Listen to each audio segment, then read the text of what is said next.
So, theoretically, if you're working with a development team,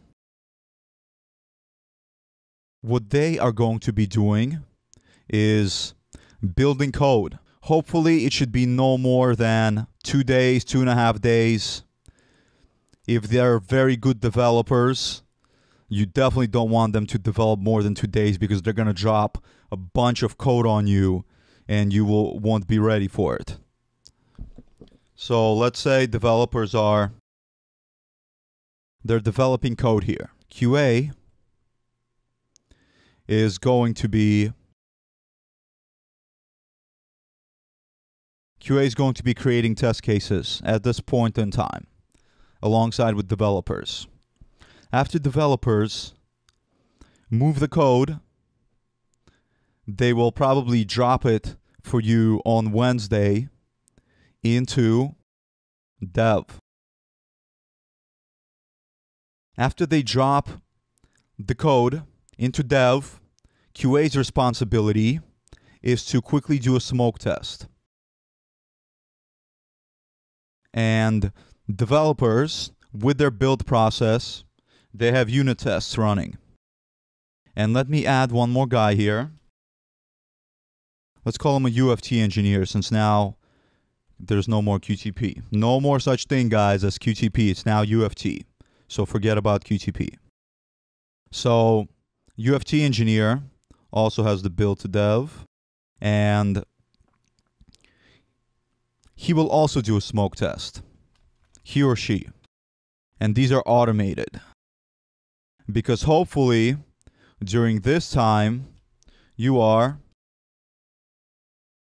developing your automated tests during the time that code is being developed. Then we have a build to dev, and then everyone does all of this. After we give a go and say that the code is good, developers, let's say this takes 2 hours. No, it's going to take more than that. It's going to take the rest of the day. So we're going to block out the rest of time for this. Kind of like that. Almost the rest of the day. And afterwards, developers are going to build to test.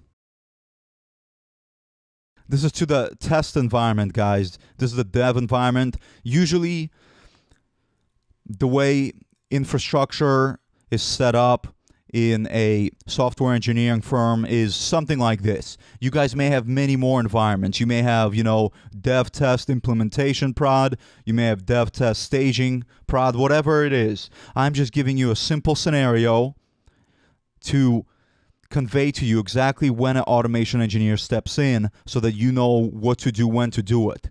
But things are not always black and white, guys. Things do change. There is a lot of times not a right or wrong answer in IT. There is usually one better way to do it than another, but it changes from company to company depending on their needs. So I can teach you this, but I can't tell you that when you show up at your next job, this is exactly how it's going to be. It may be different, but this is one of the best ways to do it. That's what I can tell you guys.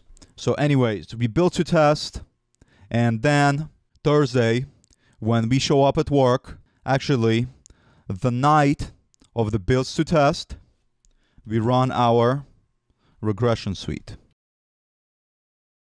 This is to make sure that nothing was broken during the build process, that no old code was broken.